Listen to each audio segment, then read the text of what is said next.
Assalamualaikum warahmatullahi wabarakatuh. Innal hamdalillah nahmaduhu wa nasta'inuhu wa nastaghfiruh wa na'udzu billahi min syururi anfusina wa min sayyiati a'malina. Man yahdihillahu fala mudhillalah wa man yudlil fala hadiyalah. Ashhadu an la ilaha illallah wahdahu la syarikalah wa ashhadu anna Muhammadan abduhu wa rasuluh. Ya ayyuhalladzina amanu taqullaha haqqa tuqatih wa la tamutunna illa wa antum muslimun. Ya ayyuhan nasu taqu rabbakumul ladzi khalaqakum min nafsin wahidah wa khalaqa minha zawjaha wa batha minhuma rijalan katsiran wa nisaa wa taqullaha alladzi tasaaluna bihi wal arham innallaha kana 'alaikum raqiba. Ya ayyuhalladzina amanu taqullaha wa qulu qawlan sadida yuslih lakum a'malakum wa yaghfir lakum dhunubakum wa may yuti'illaha wa rasulahu faqad faza fawzan 'azima. Amma ba'd, fa inna asaqal hadits kitabullah wa khairal hadi hadi Muhammadin sallallahu alaihi wasallam wa syarrul umuri muhdatsatuha wa kullu muhdatsatin bid'ah wa kulla bid'atin dhalalah wa kulla dhalalatin finnar. Ma'asal muslimin ikhwani fillah wa akhwati, bapak-bapak, ibu-ibu, saudara-saudari rahimani wa rahimakumullah.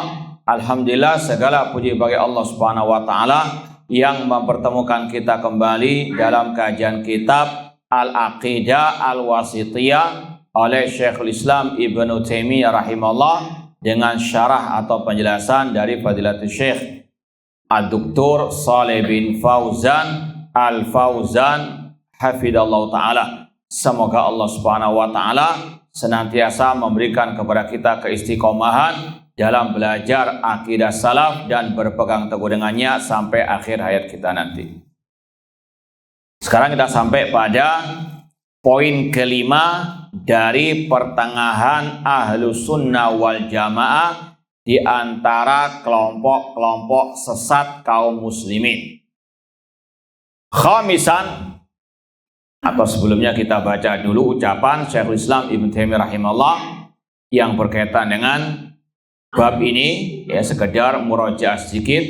Kata beliau, bal humul wasatu fi firaqil ummah. Bahkan Ahlus Sunnah pertengahan di tengah-tengah kelompok-kelompok sempalan kaum muslimin. Kama annal ummata hiyal wasat fil umam. Sebagaimana umat Islam itu pertengahan di antara umat-umat yang kafir. Fahum wasatun fi babi sifatillahi subhanahu wa ta'ala baina ahli ta'til al-jahmiyah wa ahli tamsil al-musyabbihah. Ahlus Sunnah wal Jamaah pertengahan dalam bab sifat-sifat Allah di antara kelompok yang menafikan sifat-sifat Allah, di antaranya kelompok Jahmiyah, dan di antara kelompok ahli tamsil yang menyerupakan sifat Allah dengan sifat makhluk. Kemudian yang kedua kata beliau, wahum wasatun fi babi af'alillah bainal jabariyah wal qadariyati wa ghairihim. Dan Ahlus Sunnah wal Jamaah pertengahan dalam bab tentang perbuatan Allah atau takdir Allah antara kelompok Al-Jabariyah yang mengatakan makhluk itu tidak punya kehendak sama sekali, dan di antara kelompok Al-Qadariyah yang menafikan kehendak Allah. Kemudian yang ketiga, wa fi babi wa'idillah bainal murji'ati wal wa'idiyah minal qadariyati wa ghairihim. Dan Ahlus Sunnah pertengahan dalam bab ancaman Allah, yaitu masalah urusan akhirat, ya tentang pelaku dosa besar di akhirat, antara kelompok al-murji'ah yang mengatakan pelaku dosa besar tidak ya ada ancaman bagi mereka masuk neraka, wal wa'idiyah, mereka kelompok khawarij yang mengatakan pelaku dosa besar pasti kekal dalam neraka. Kemudian yang keempat, wa fi babi asma'il iman wad din bainal haruriyati wal mu'tazilah wa bainal murji'ati wal jahmiyah. Dan dalam masalah status pelaku dosa besar di dunia antara kelompok al-haruriyah, khawarij dan mu'tazilah yang mereka mengatakan pelaku dosa besar kafir, pelaku dosa besar menurut mu'tazilah tidak mukmin, tidak kafir di antara dua kedudukan. Dan di antara kelompok murji'ah, jahmiyah yang mengatakan pelaku dosa besar itu sempurna imannya. Ahlussunnah mengatakan orang yang berbuat dosa besar mukmin namun kurang imannya, mukmin dengan keimanannya, fasik dengan kefasikannya. Kemudian yang kelima, wa fi babi ashabi Rasul sallallahu bainar rafidhati wal khawarij. Dan Ahlussunnah pertengahan dalam bab para sahabat Rasul sallallahu alaihi wasallam di antara kelompok Syiah Rafidhah dan kelompok Al-Khawarij. Ini yang belum kita baca syarahnya dari Syekh Shalih bin Fauzan. Kita baca ucapan Syekh Shalih bin Fauzan tentang pertengahan Ahlussunnah yang kelima ini. Khamisan, wa ahlu sunnati wal jama'ati wasatun fi haqqi ashabi Rasulullah sallallahu bainar rafidhati wal khawarij. Ahlu sunnah wal jamaah pertengahan tentang para sahabat Rasulullah SAW di antara kelompok Syiah Rafidhah dan kelompok Al-Khawarij. Sebetulnya kalau mau diteliti lagi, ini lebih khusus tentang Ali bin Abi Thalib, ahlu baitnya Nabi SAW, terutama tentang Al-Khalifah Rasyid Ali bin Abi Thalib. Nanti akan kita lebih perjelas lagi. Namun secara global sebetulnya ini bukan berkaitan dengan para sahabat secara umum, namun lebih spesifik tentang Al-Khalifah Rasyid Ali bin Abi Thalib radhiyallahu ta'ala anhu. Antara kelompok Syiah Rafidhah yang menuhankan Ali bin Abi Thalib, yang berlebih-lebihan memuliakan, menghormati Ali bin Abi Thalib radhiyallahu ta'ala anhu sampai menuhankannya. Demikian pula dengan Al-Hasan wal Husain, putra dari Ali bin Abi Thalib. Antara kelompok Syiah Rafidhah dan kelompok Khawarij. Kalau kelompok Khawarij mengkafirkan Ali bin Abi Thalib, dan juga sebagian yang lainnya. Ini berlebihan sampai menuhankan, ini berlebihan sampai mengkafirkan, bahkan sampai membunuh Al-Khalifah Rasyid Ali bin Abi Thalib radhiyallahu ta'ala anhu. Dan pembahasan tentang sahabat Rasulullah SAW insya Allah akan ada lebih terperinci lagi di bab-bab sebelum terakhir. Ada bab al-wajib nahwa ashabi Rasulullah SAW wa dzikru fadhailihim, tentang kewajiban terhadap para sahabat Rasulullah SAW dan tentang keutamaan mereka. Ada lagi bab tentang keutamaan sahabat dan sikap Ahlussunnah wal jamaah terhadap mereka. Demikian pula nanti akan ada hukum mendahulukan Ali dibandingkan selainnya dari khulafa ar-rasyidin dalam masalah kekhalifahan. Demikian pula kedudukan ahlu baitnya Nabi SAW menurut Ahlussunnah wal jamaah. Ini perinciannya insya Allah pada bab-bab sebelum terakhir. Ini sekedar mukaddimah dulu pembahasan yang kelima ini. Kata Syekh Shalih bin Fauzan, as-sahabi huwa man laqiya Nabi sallallahu alaihi wasallam mu'minan bihi wa mata ala dzalik. Definisi sahabat Nabi menurut para ulama Ahlussunnah adalah siapa saja yang pernah berjumpa dengan Nabi sallallahu alaihi wasallam. Berjumpa langsung ketika Rasul masih hidup. Bertemu secara langsung dalam keadaan terjaga, bukan lewat mimpi. Karena Rasul mengatakan, man ro'ani fil manam faqad ro'ani fa inna syaitan la yatamatsalu bi. Barang siapa yang melihatku dalam mimpi, maka dia betul-betul melihatku, karena setan tidak mungkin bisa menyerupai diriku. Namun kalau ada yang mengaku melihat Nabi dalam mimpi, perlu dites dulu. Bagaimana ciri fisik yang kau lihat dalam mimpi tersebut? Kalau dia mengatakan yang aku lihat orangnya tidak berjenggot. Nah, ini bukan Nabi. Ya, ini Nabi gang sebelah. Paham?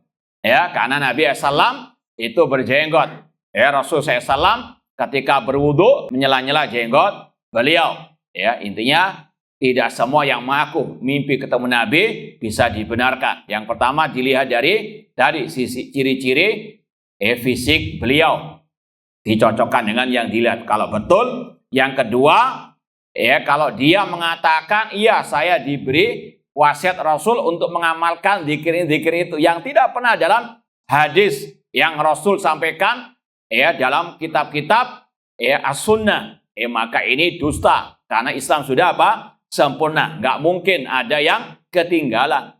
Ya, sekali lagi hati-hati, nggak semua yang mengaku bermimpi ketemu Nabi bisa dibenarkan. Apalagi tadi kalau mengajarkan ajaran-ajaran yang baru. Ini sekali lagi bukan Nabi Muhammad SAW. Intinya syarat dikatakan seorang sahabat Nabi yang pernah berjumpa dengan Nabi SAW. Di antara dalilnya hadis tentang telaga. Rasul SAW mengatakan, ya, atamanna an alqa ikhwani. Kata Rasulullah SAW, fima qala Rasulullah, aku ingin berjumpa dengan saudara-saudaraku. Kata para sahabat, alasna ikhwanaka ya Rasulullah, bukankah kami adalah saudara-saudara engkau ya Rasulullah? Rasul mengatakan, antum ashabi, kalian adalah para sahabatku. Maka kata para ulama, syarat dikatakan sebagai sahabat Nabi yang pernah berjumpa dengan Nabi SAW meskipun hanya sebentar saja.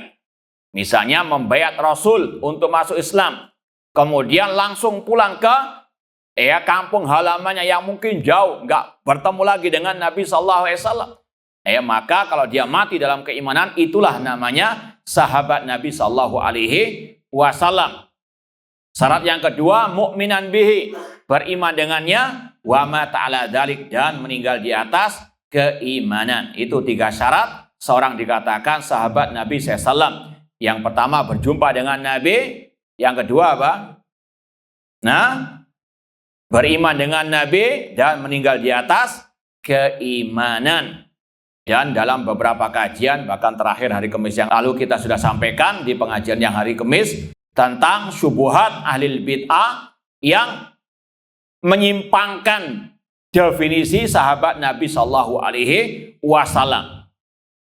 Makanya para ulama getol menyampaikan definisi seperti ini.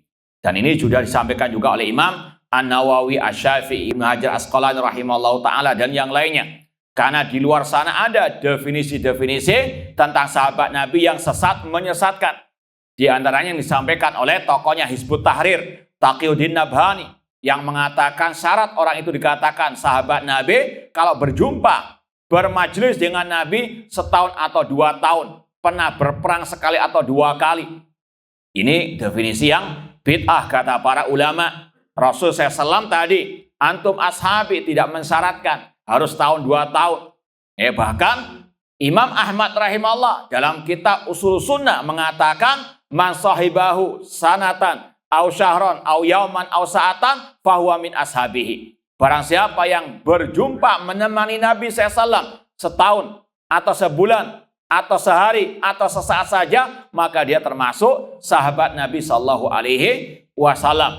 Dan dari definisi yang sesat tadi, sebetulnya mereka ada tujuan yang busuk, yaitu ingin mengeluarkan sebagian sahabat Nabi dari kategori sahabat Nabi SAW. Di antaranya Taqiyuddin Nabhani tadi, tokohnya Hizbut Tahrir, alhamdulillah di negeri kita sudah dilarang, itu mengatakan Muawiyah bin Abi Sufyan bukan termasuk sahabat Nabi SAW. Ini jelas apa? Sesat, menyesatkan. Sepakat ulama Sunnah mengatakan Muawiyah sahabat Nabi, bahkan beliau di antara katabatul wahyi, penulis wahyu di zaman Nabi SAW. Namun dikeluarkan oleh Taqiyuddin An-Nabhani dan juga yang semisal dengannya. Kemudian juga di luar sana ada definisi yang sesat, menyesatkan tentang siapa sahabat Nabi. Di antaranya sahabat Nabi itu yang masuk Islam sebelum perjanjian Al-Hudaybiyah. Adapun setelah itu bukan tergolong sahabat Nabi Shallallahu Alaihi Wasallam. Maka dari situ banyak sahabat Nabi yang dikeluarkan dari kategori sahabat Nabi Shallallahu Alaihi Wasallam. Maka sekali lagi pegang erat definisi ulama Ahlussunnah ini tentang siapa sahabat Nabi Shallallahu Alaihi Wasallam. Ma'asal muslimin ikhwani fillah wa akhwati rahimani wa rahimakumullah. Dan alhamdulillah sudah sering kita sampaikan juga akidah Ahlussunnah terhadap sahabat Nabi SAW. Yang intinya ringkasnya ada 5. Wajib mencintai para sahabat Nabi, wajib memuji para sahabat Nabi, wajib mendoakan para sahabat Nabi dengan kebaikan, kemudian menjaga hati tidak dengki, menjaga lisan tidak mencaci maki sahabat Nabi, dan yang kelima ittiba, mengikuti pemahaman sahabat Nabi dan berpegang teguh dengan ajaran para sahabat Nabi SAW. Ini kalau mau diperinci bisa sehari semalam ini. Cuma itu ringkasannya. Dan insya Allah akan ada penjelasan lebih lanjut pada bab-bab yang kita isyaratkan tadi. Kemudian Asy-Syaikh mendefinisikan tentang Ar-Rafidhah. Ahlussunnah pertengahan antara Syiah Rafidhah dengan kelompok Khawarij, yaitu tentang para sahabat Nabi, khususnya tentang Ali bin Abi Thalib atau ahlu baitnya Nabi Shallallahu Alaihi Wasallam.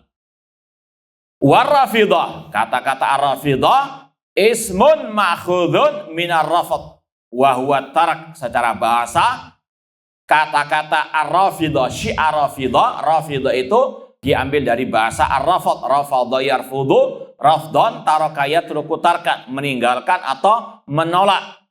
Summu bidalik li'annahum qalu li Zaid ibni Ali ibni al-Husain tabarra minasyikhain Abi Bakar wa Umar. Sebab dinamakan mereka Rafidhah ada sejarahnya, yaitu mereka pernah berkata kepada keturunannya Ali bin Abi Thalib yang bernama Zaid bin Ali bin al-Husain, yang dinisbatkan kepadanya sekte Syiah Az-Zaidiyah. Kalau antum pernah ikut kajian kita tentang Syiah, Syiah itu ada 3 sektenya secara global. Syiah Batiniyah, ini sektenya banyak. Ada Nusairiyah, ada Duruz, ada Al-Qaramitah. Yang ini yang paling ekstrim. Sepakat ulama mengatakan mereka bukan kaum muslimin, mereka kufar.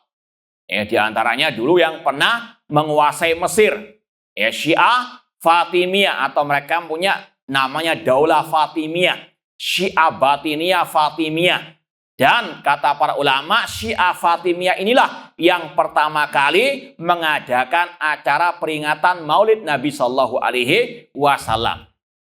Yang mereka inilah yang dulu pernah membantai kaum muslimin ketika di Ka'bah, ketika tanggal 8 Dzulhijjah hari Tarwiyah.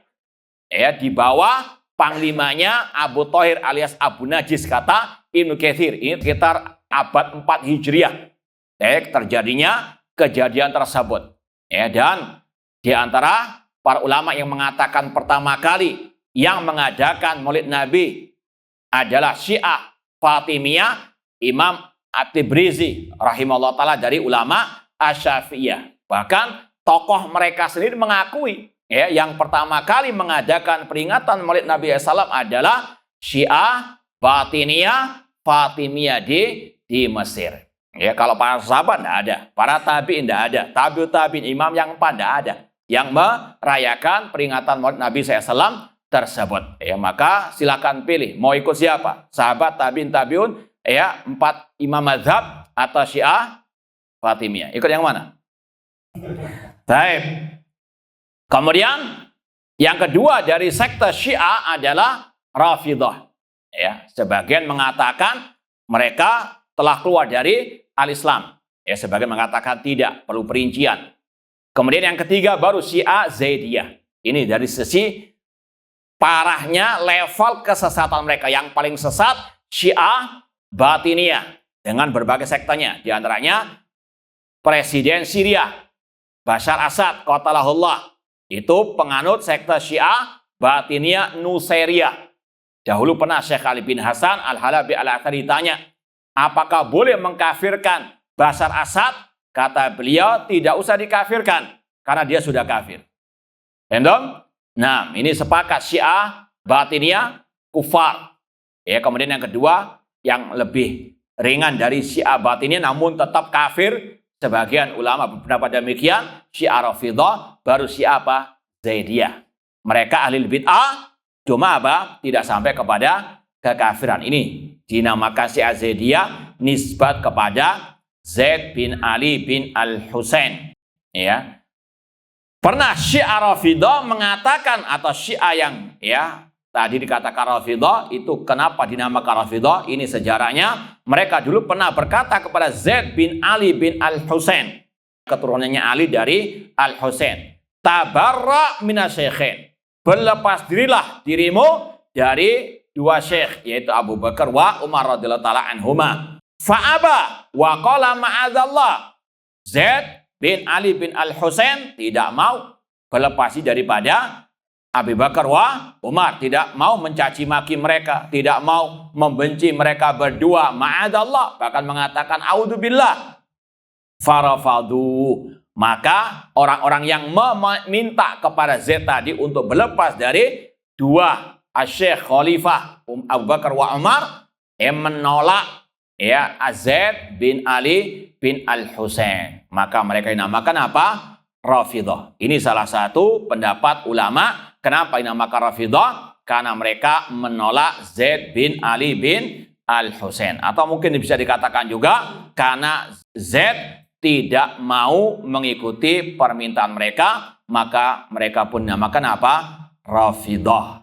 Itu pendapat yang pertama. Yang kedua mengatakan dinamakan Rafidhah karena mereka menolak kekhalifahan Abu Bakar wa Umar. Karena mereka apa? Rafadu khilafata syekhin. Dinamakan Rafidhah karena mereka menolak kekhalifahan Abu Bakar wa Umar. Dua pendapat ini tidak ada yang salah, dua-duanya benar. Ma'asal muslimin ikhwani fillah wa akhwati rahimani wa rahimakumullah. Syiah Rafidhah ini banyak kesesatan mereka, bukan hanya yang berkaitan dengan sahabat Nabi Shallallahu Alaihi Wasallam. Alhamdulillah dulu pernah kita mengkaji sebuah buku, berapa mungkin 2 tahunan kurang lebih, hanya mengkaji masalah apa? Syiah Rafidhah.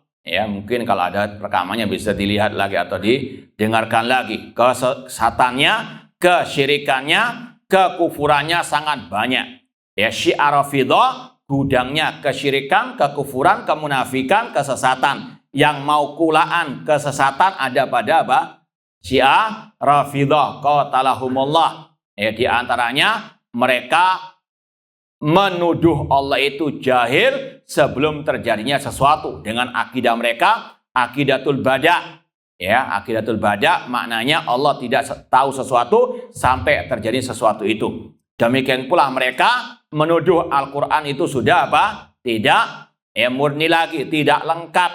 Sebagaimana kata tokoh mereka dalam kitab Usul Kafi, mengatakan karena Al-Quran alladzi nazala bi Jibril alaihissalam sabata asy'al fi ayah. Dahulu Al-Quran itu yang diturunkan kepada Nabi Muhammad SAW pertama kali jumlahnya 17.000 ayat. Sekarang yang tersisa cuma berapa?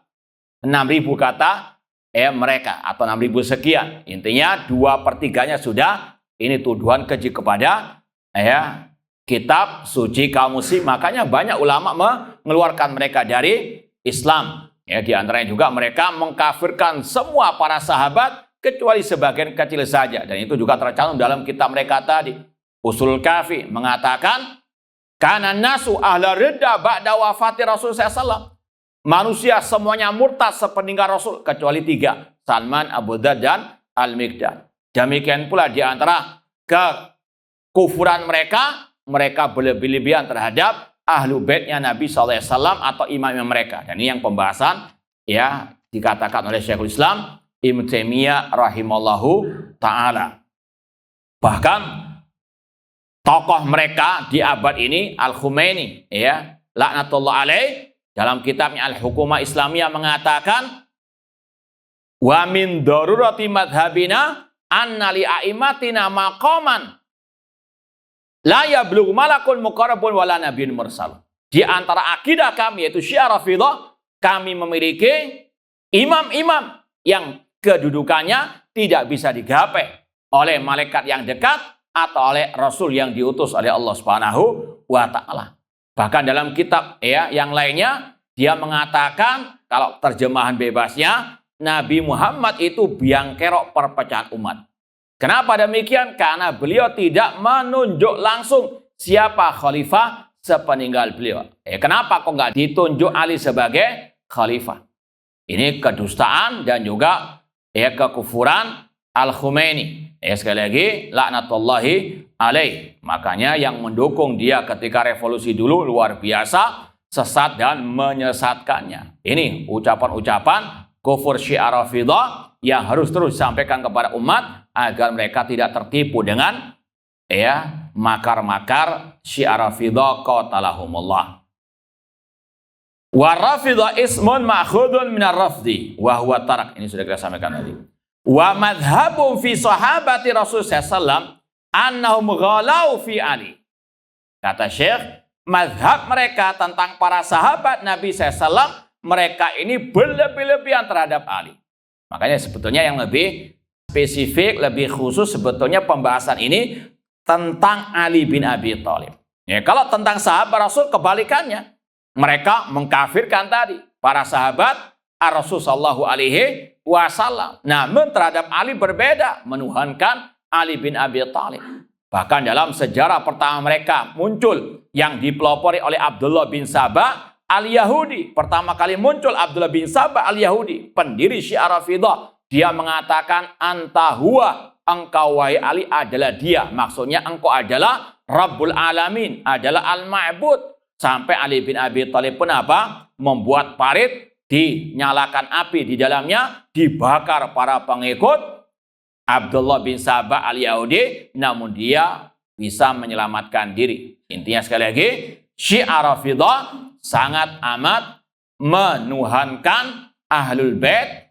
Meskipun Ahlul Bait di sini kalau mau diperinci lagi, sekali lagi insya Allah akan ada pelajaran khususnya, bab khususnya. Namun tidak ada masalah kita sampaikan. Ahlul Baitnya Nabi SAW itu juga beda definisinya antara versi Syiah Rafidhah dengan versi Ahlus Sunnah wal Jamaah.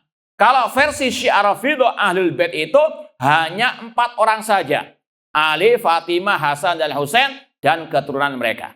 Tentunya kalau dari kalangan para sahabat ya cuma 4 ini. Ali, Fatimah, Hasan, dan apa? Al-Husain.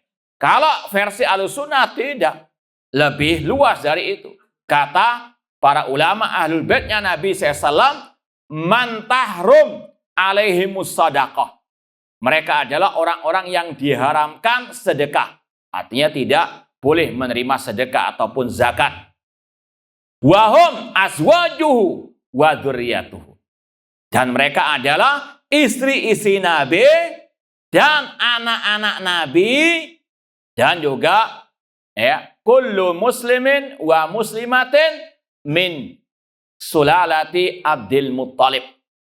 Dan setiap muslim dan muslimah dari keturunan Abdul Muttalib. Ini definisi siapa? Ahlu baitnya Nabi sallallahu alaihi wasallam. Dari definisi yang tadi, azwajuhu, isi-isi Nabi SAW itu ahlul bait. Apalagi jelas ayatnya dalam surat Al-Ahzab. Namun Syiah Rafidhah qatalahumullah tidak mengakui isi-isi Rasul sebagai ahlul bait. Karena mereka punya akidah mut'ah. Punya anak namun nggak punya apa? Nggak punya ibu karena ibunya apa? Itu tadi, kawin mut'ah alias zina, na'udzubillah min dzalik. Syiah Rafidhah tidak mengakui Aisyah, Khadijah, Zainab dan istri-istri Rasulullah SAW sebagai ahlul bait. Secara logika akal sehat saja, ada nggak namanya keluarga tanpa ibu? Ma'asal muslimin ikhwani fillah wa akhwati rahimani wa rahimakumullah. Secara asal namanya keluarga harus ada apa? Ahlul bait ada namanya al-um. Namun Syiah Rafidhah tidak mengakui isi-isi Rasul sebagai apa? Ahlul bait. Makanya mereka menyempitkan ahlul bait cuma 4 ini saja. Na'udzubillah min dzalik. Demikian pula anak-anak Rasul banyak yang lain. Ummu Kulsum, Ruqayyah, mereka nggak memasukkannya ke dalam apa? Ahlul Baitnya Nabi SAW. Maka sekali lagi, Ahlul Bait versi Syiah Rafidhah beda juga ya dengan versi Ahlus Sunnah wal Jamaah, sebagaimana mereka juga meyakini adanya Imam Mahdi. Ahlus Sunnah meyakini adanya Imam Mahdi, cuma beda ya, Imam Mahdinya mereka itu fiktif ya, mereka meyakini sudah ada sekarang, namun di Gua Sirdap nggak muncul-muncul, nggak nongol sudah ratusan tahun. Na'udzubillahi min dzalik. Ini halusinasinya mereka. Ahlus Sunnah mengatakan Imam Mahdi itu ada nanti di akhir zaman. Cuma mana orangnya sekarang? Wallahu a'lam. Ya, jangan percaya kalau ada yang mengatakan, oh ya ada, sekarang ada di Mekah. Tahu dari mana? Dari SMS. Imam Mahdi kang berapa itu juga. Baik. Ikhwani fillah wa akhwati rahimani wa rahimakumullah.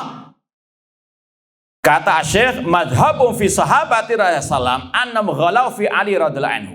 Mereka berlebihan terhadap Ali bin Abi Thalib dan juga Ahlul Bait.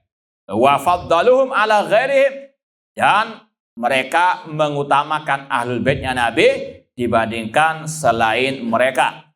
Bahkan mereka juga ya, selain tadi yang parah menuhankan Ali bin Abi Thalib, mereka juga mengatakan bahwasanya Ali bin Abi Thalib itu adalah khalifah sepeninggal Rasulullah SAW.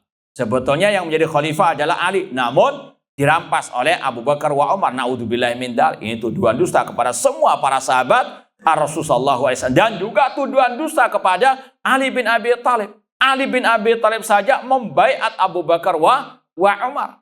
Kalau ada yang mengatakan, oh itu Ali taqiyah, na'udzubillahi min dzalik, itu apa? Tuduhan keji juga kepada Ali. Kok dikatakan Ali apa taqiyah? Artinya Ali takut. Katanya Ali ya pemberani. Na'udzubillahi min dzalik. Ini sekali lagi kesesatan Syiah Rafidhah tentang Ahlu Al-Bait. Ataupun lebih parah dari itu semuanya, dalam kitab Usul Kafi tadi yang kita isyaratkan, mereka punya ya bab-bab yang sangat kufur tentang Ahlul Bait ataupun tentang imam-imam mereka. Di antaranya dalam kitab tersebut, kitab ini ibaratnya seperti Sahih Bukhari bagi kaum muslimin. Syiah Rafidhah punya kitab Induk Hadis, di antaranya Usul Kafi oleh Al-Kulaini. Kaum muslimin punya Sahih Bukhari. Dalam kitab tersebut ada bab annal a'imma ya'lamun ilma makana wa ma yakun. Para imam-imam mereka tahu ilmu yang terdahulu dan yang akan datang. Padahal yang tahu yang lalu dan yang akan datang siapa? Hanya Allah, ya'lamu ma baina aydihim wa ma khalfahum. Namun itu mereka sematkan kepada imam-imam mereka, alias mereka apa? Menyekutukan Allah dengan imam-imam mereka dalam masalah sifat-sifat Allah, dalam masalah ilmunya Allah Subhanahu wa ta'ala. Dan mereka juga membuat bab annal a'immah alaihimussalam ya'lamuna mata yamutun wa annahum la yamutuna illa biikhtiran minhum. Ada bab dalam kitab itu bahwasanya para imam-imam mereka alaihimussalam, kata mereka, tahu kapan mereka mati dan mereka tidak mati kecuali dengan kehendak mereka sendiri. Na'udzubillahi min dzalik. Sekali lagi, berlebih-lebihannya mereka kepada Ahlul Bait sampai mensejajarkannya dengan Allah Subhanahu wa ta'ala. Ini Syiah Rafidhah dalam masalah ini, Ahlul Bait ataupun tentang Ali bin Abi Thalib ekstrim kanan, berlebih-lebihan. Wa nasabu al-adawata li baqiyatis sahabah. Namun tentang para sahabat yang lain selain Ahlul Bait tadi, Syiah Rafidhah mengkafirkannya.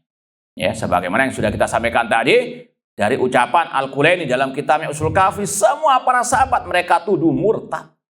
Jelas kata para ulama, di antara Syekh Muhammad bin Utsaimin, mencela para sahabat itu ada dua hukumnya secara global.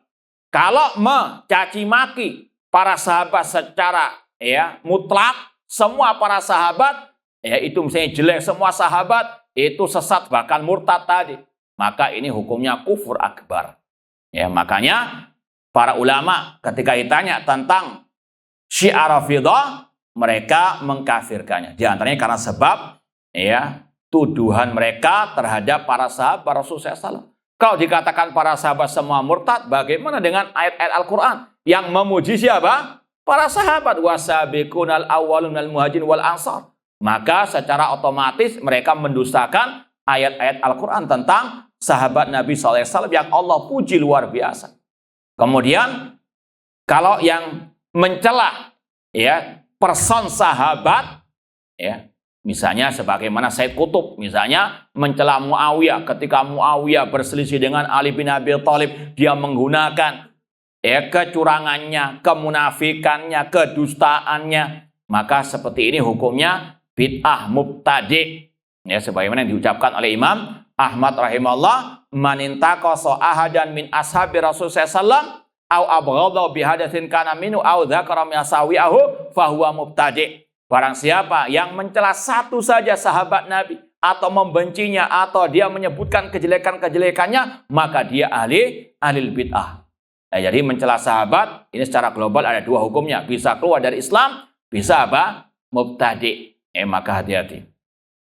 Ma'asal muslimin ikhwani fillah wa akhwati rahimani wa rahmakumullah, khususan al-khulafa as-salasa Abu Bakar wa Umar wa Utsman radhiyallahu anhum, wa sabbuhum wa la'anuhum wa rubama kafaruhum au kafaru ba'dahum. Sekali lagi, Syiah Rafidah dari sisi Ahlul Bait mereka berlebihan, namun dari sisi selain Ahlul Bait mereka bahkan mencaci makinya, melaknatnya, bahkan juga apa? Mengkafirkannya. Contoh, Syiah Rafidah qatalahumullah, mereka punya doa pamungkas istilahnya, yaitu doa sonamai Quraisy, doa dua berhala Quraisy. Mereka mengatakan Allah mal'an sonamai Quraisy, ya Allah laknatlah dua berhala Quraisy. Maksudnya Abu Bakar wa Umar. Semoga Allah melaknat Syiah Rafidah di mana saja mereka berada. Kemudian juga Syiah Rafidah qatalahumullah, seperti yang dikatakan oleh tokoh mereka di abad ini, Yasir, Syiah Rafidah qatalahullah. Dia ketika mendikte orang masuk Syiah Rafidah, ada di YouTube, mengatakan asyhadu anna Abu Bakar wa Umar wa Utsman wa Aisyah wa Hafsah finnar. Mengatakan aku bersaksi Abu Bakar, Umar, Utsman, Aisyah dan Hafsah di neraka. Naudzubillah min dzalik. Ini para musuh-musuh al-Islam yang sebenarnya Syiah Rafidah qatalahumullah. Makanya sesat yang masih mau bergabung dengan Syiah Rafidah, dengan meyakini mereka masih kaum muslimin, kemudian apa? Sakinah mawaddah dengan mereka. Naudzubillahi min dzalik. Ini sekali lagi bagaimana musuh-musuh Islam, musuh para sahabat masih sekali lagi diajak berteman, bersahabat. Naudzubillahi min dzalik. Wasabbuhum wa la'anuhum wa rubama kafaruhum au kafaru ba'dahum. Ini sudah disampaikan, bahkan mereka mengkafirkan sebagian para sahabat Nabi sallallahu alaihi wasallam. Wa qabalahumul khawarij. Lawannya yang ekstrem kiri khawarij, terutama yang berkaitan dengan Ali bin Abi Thalib radhiyallahu taala anhu. Fakafaru aliyan. Mereka mengkafirkan Ali bin Abi Thalib radhiyallahu taala. Apa sebabnya mereka mengkafirkan Ali bin Abi Thalib? Ada yang tahu? Nah, kenapa mereka menuduh Ali kafir? Menvonis Ali kafir? Nah, kenapa? Nah, itu intinya ahsan. Barakallahu fiik. Ali bin Abi Thalib ketika melakukan perdamaian dengan Muawiyah, mengutus sahabat untuk berdamai. Di antaranya Abu Musa Asy'ari dan Amr bin As radhiyallahu taala anhum jami'an. Khawarij mengatakan tidak ada hukum kecuali hukum Allah. Mereka meyakini yang tidak berhukum dengan hukum Allah secara mutlak kafir. Alhamdulillah kita kemarin ada kajian juga tentang masalah ini dari kitab Haqiqatud Da'wah Salafiyah oleh Syekh Abdul Aziz Rajis hafizallahu taala. Sempat kita sampaikan bahwasanya ciri Khawarij, syubhat Khawarij sejak dahulu sampai detik ini, yang diwarisi oleh kelompok teroris. Mereka mengatakan yang tidak berhukum dengan hukum Allah kafir secara mutlak, murtad, halal darahnya, layak dibom. Ini makanya mereka ketika mau membunuh Ali bin Abi Thalib. Insyaallah kita lanjutkan pada adzan. Allah taala. Baik, ikhwani fillah wa akhwati rahimani wa rahimakumullah. Kelompok Khawarij mereka dalam bab ini lawan dari Syiah Rafidah. Kalau Syiah Rafidah menuhankan Ali bin Abi Thalib, berlebih-lebihan dalam menghormati, mencintai Ali bin Abi Thalib, lawannya kelompok Khawarij. Mereka mengkafirkan Ali bin Abi Thalib. Di antaranya karena mereka menuduh Ali bin Abi Thalib tidak berhukum dengan hukum Allah. Dan mereka punya keyakinan yang tidak berhukum dengan hukum Allah kafir, murtad, keluar dari al-Islam. Mereka pakai dalil surat Al-Maidah 44. Dan ini yang sampai detik ini juga terus mereka pakai. Ya. Wa man lam yahkum bima anzalallahu fa ulaika humul kafirun. Barang siapa yang tidak berhukum dengan hukum Allah maka mereka kafir.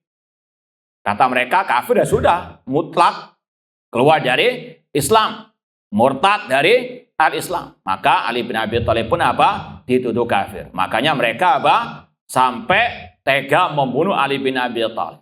Jadi yang membunuh siapa waktu itu? Abdurrahman bin Muljam, yang ketika itu sebelum membunuh Ali bin Abi Thalib, dia membacakan ayat atau mengatakan inil hukmu illa lillah.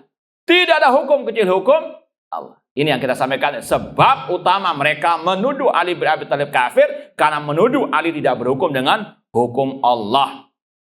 Kemudian dia menyabetkan pedangnya dan dia pun membacakan ayat wa minan nasi man yashri nafsa batigha amardatillah. Di antara manusia ada orang-orang yang menjual dirinya untuk Allah, berjihad untuk Allah. Antum bisa bayangkan membunuh Ali bin Abi Thalib, sahabat Rasul, ahlul baitnya Rasul, yang dijamin masuk surga oleh Rasul, yang dikatakan alaikum bisunnati wa sunnatil khulafa rasyidin, menantunya Rasul dibunuh dengan tuduhan kafir. Dan ini yang sekali lagi diwarisi oleh kelompok teroris sampai detik ini. Ya, kalau ada yang mereka tuduh tidak berhukum dengan Allah, mereka katakan kafir. Kalau sudah kafir halal apa darahnya. Makanya kalau Ali bin Abi Thalib saja yang seperti itu kedudukannya mereka bunuh dengan tuduhan tersebut, apalagi selain Ali bin Abi Thalib radhiyallahu anhu. Makanya sumber terorisme sepanjang masa diantaranya masalah yang satu ini. Ya, masalah apa? Tuduhan kafir karena tidak berhukum dengan hukum Allah. Karena salah paham, gagal paham tentang Al-Maidah 44. Makanya Imam Ibnu Abil Is Al-Hanafi mengatakan wahal kharajatil khawarid wa rafaratil rawafid wa tazatil mu'tazilah wa aftaraqatil umma ala salasin wa sami'a firqah illa bita'wilil fasid. Tidaklah kelompok khawarid memberontak, tidaklah kelompok Syiah Rafidah menolak kekhalifahan Abu Bakar wa Umar, tidaklah kelompok Mu'tazilah alias liberal menyimpang, tidaklah umat terpecah menjadi 73 kelompok kecuali sebab utamanya at-ta'wilul fasid, tafsir yang rusak, tidak mengikuti tafsir para as-salaf. Nah, dan diantaranya mereka ketika mentafsirkan Al-Maidah 44 menyelisih tafsirnya Abdullah bin Abbas, tafsirnya Atha bin Abi Rabah dari kalangan para tabi'in. Abdullah bin Abbas mengatakan kufrun duna kufrin. Al-Maidah 44 faulaika humul kafirun, itu kufur kecil. Kufrun la yanqulu anil millah, itu kekafiran yang tidak mengeluarkan dari al-Islam. Alhamdulillah sudah sering kita sampaikan di postingan kita tulisan yang singkat tentang masalah ini. Silakan lihat lagi perinciannya.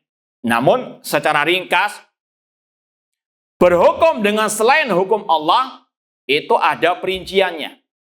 Kalau orang itu mengatakan tidak wajib berhukum dengan hukum Allah, ya, atau mengutamakan hukum selain hukum Allah, entah hukum barat atau yang lainnya, ya, mengutamakannya daripada hukum Islam, ya.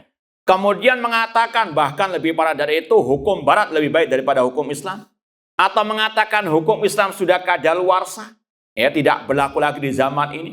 Maka ini hukumnya apa? Kufur akbar. Paham ya? Adapun sekedar dia tidak berhukum dengan hukum Allah karena mungkin uang suap, ya, atau mungkin karena hawa nafsu, dengan tetap dia meyakini hukum Islam yang paling wajib dia terapkan. Hukum Islam itu yang terbaik. Cuma tadi ada dorongan hawa nafsu, ya, sehingga dia apa? Jatuh ke dalam berhukum dengan selain hukum Allah. Maka ini tergolong maksiat. Itulah kufrun duna apa? Kufrin. Ini perincian ini pegang erat. Ya, karena di luar sana banyak syubhat-syubhat. Ya, bahkan pernah suatu saat berapa tahun yang lalu kita bantah statement dari orang dalam juga, dari orang kita juga, yang memposting ucapan yang itu berbau tadi syubhatnya khawarid. Ini ingat kasus atau pertanyaan kepada Aisyah, aharuriyatun anti. Kalau kita paham seperti ini, kalau ada yang bau-bau khawarid, bisa kita berhati-hati dalam artian pahami pembahasan ini, insya Allah kita akan bisa mengetahui mana itu postingan yang berbau khawarid dengan yang tidak. Di antaranya dulu ada statement syirik rububiyah yang berbahaya mengganti hukum Allah. Ya, ini alhamdulillah juga kita pernah sampaikan pertanyaan kepada para masyayikh dan semua jawabannya sama, itu adalah syubhatnya al-khawarid. Dan ini juga disampaikan oleh para ulama sejak dahulu kala yang memutlakkan syirik kufur besar terhadap yang berhukum dengan selain hukum Allah atau dengan istilah mengganti hukum Allah, apalah istilahnya itu. Ya, namun kalau intinya sekedar tidak berhukum dengan hukum Allah, tidak kafir mutlak, keluar dari Islam. Paham ya? Itu kembali nanti kepada keyakinan tadi. Kembali kepada istihlal, menghalalkan berhukum dengan selain hukum Allah. Orang yang berzina, apakah pasti dia menghalalkan berzina tersebut? Hah? Orang yang minum minuman keras, apakah pasti orang itu menghalalkan khamr? Anda. Nggak mesti namanya berbuat yang haram dikatakan menghalalkan yang sama dengan orang yang tidak berhukum dengan hukum Allah, tidak mesti dia menghalalkannya. Paham? Dalam hatinya dia tahu, cuma karena kedudukan, karena jabatan, ataupun karena suap dan seterusnya. Makanya Imam Al-Ajuri dan Al-Jassas dan ulama-ulama yang lain dari ulama-ulama salaf, mereka mengatakan ciri khawarij wa mimma yatba'u al-haruriyah minal mutasyabih qauluhu ta'ala wa man lam yahkum bima anzalallahu fa'ulaika humul kafirun. Di antara syubhat kelompok al-haruriyah. Siapa al-haruriyah? Khawarij, yaitu salah paham terhadap firman Allah wa man lam yahkum bima anzalallahu fa'ulaika humul kafirun, Al-Maidah 44. Bahkan mungkin lebih dari 10 tahun yang lalu kita pernah membantah sebuah buku judulnya Kafir Tanpa Sadar. Syubhatnya sama. Al-Maidah 44 mereka katakan orang yang presiden yang tidak berhukum dengan hukum Allah, maka dia kafir. MPR-nya kafir, DPR-nya, menterinya, aparat keamanan semuanya kafir. Dalilnya tadi Al-Maidah 44. Maka sekali lagi pahami tafsir Abdullah bin Abbas, Al-Maidah 44 faulika humul kafirun, kufur duna kufrin, dan itu juga diriwayatkan oleh Atha bin Abi Rabah dan seterusnya. Kemudian kata Syekh, wa qataluhum wastahallu dima'ahum wa amwalahum. Ketika mereka sudah menvonis Ali bin Abi Thalib tidak berhukum dengan hukum Allah, mereka menvonisnya kafir, maka mereka pun memeranginya, menghalalkan darah dan hartanya. Wa ahlus sunnah wal jamaati khalaful jami'. Adapun ahli sunnah pertengahan, tidak sebagaimana Syiah Rafidhah berlebihan terhadap Ali bin Abi Thalib dan juga Ahlul Bait, tidak pula ekstrem kiri meremehkan, melecehkan, atau bahkan naudzubillah mencela, mengkafirkan Ali bin Abi Thalib, tidak. Fawalau jami'a sahabat, ahlus sunnah berwala, berloyalitas kepada semua para sahabat Nabi SAW. Dengan definisi tadi itu. Walam yaghlu fi adin minhum, dan tidak berlebihan terhadap seorang pun dari para sahabat Nabi SAW. Dan ini yang juga dikatakan oleh Imam At-Tahawi dalam Al-Aqidah Tahawiyah. Beliau mengatakan wa nuhibbu ashaba Rasul sallallahu wa la nufritu fi hubbi ahadin minhum. Kami Ahlussunnah mencintai semua para sahabat Nabi SAW, namun kami tidak berlebihan terhadap seorang pun dari para sahabat Nabi SAW. Kemudian kata beliau, wa nubghidu man yubghiduhum wa bi ghairi khair yadhkuruhum. Dan kami Ahlussunnah membenci orang yang membenci para sahabat, dan kami Ahlussunnah membenci yang mencaci maki para sahabat Nabi sallallahu alaihi wasallam. Maka seperti tadi, Sayyid Qutb mencaci maki Muawiyah, kita benci karena apa? Lillah wa fillah, karena dia membenci, karena dia mencela sahabat Rasul. Ini akidah kita. Beda dengan kelompok Ikhwan Muslimin atau yang semisal dengan mereka. Kemudian Imam Tahawi mengatakan wa hubbuhum dinun wa imanun wa ihsan. Mencintai para sahabat itu adalah bentuk mengamalkan agama itu adalah bentuk mengamalkan keimanan dan kebaikan. Sebaliknya kata beliau, wa bughdhuhum kufrun wa nifaqun wa tughyan. Sedangkan membenci, mencela para sahabat Nabi itu adalah kekafiran, itu adalah kemunafikan dan kesesatan. Naudzubillahi min dzalik. Kemudian kata Syekh, wa tarafu bi fadli jami'a sahabah, dan Ahlussunnah meyakini akan keutamaan semua para sahabat Nabi SAW. Sedikit lagi, makanya para penulis kitab al-hadis yang dikenal dengan kutubus sittah, Imam Bukhari, Muslim, Abu Dawud, Tirmidzi, Nasai, Ibnu Majah, dalam kitab-kitab hadis tersebut ada bab khusus fadhailus sahabah, tentang keutamaan para sahabat Nabi sallallahu alaihi wasallam. Wa annam afdalu hadil ummah ba'da nabiha. Ahlussunnah meyakini semua para sahabat adalah manusia terbaik setelah para nabi, para rasul. Wa ya'ti li hadza mazidu bayan, dan insyaallah akan ada kelanjutan penjelasan tentang bab ini. Wallahu alam, kurang lebihnya mohon maaf. Wa jazakumullahu khairan. Aqulu qouli hadza wa akhiru da'wana anil hamdulillahi rabbil alamin. Wassalamualaikum warahmatullahi wabarakatuh.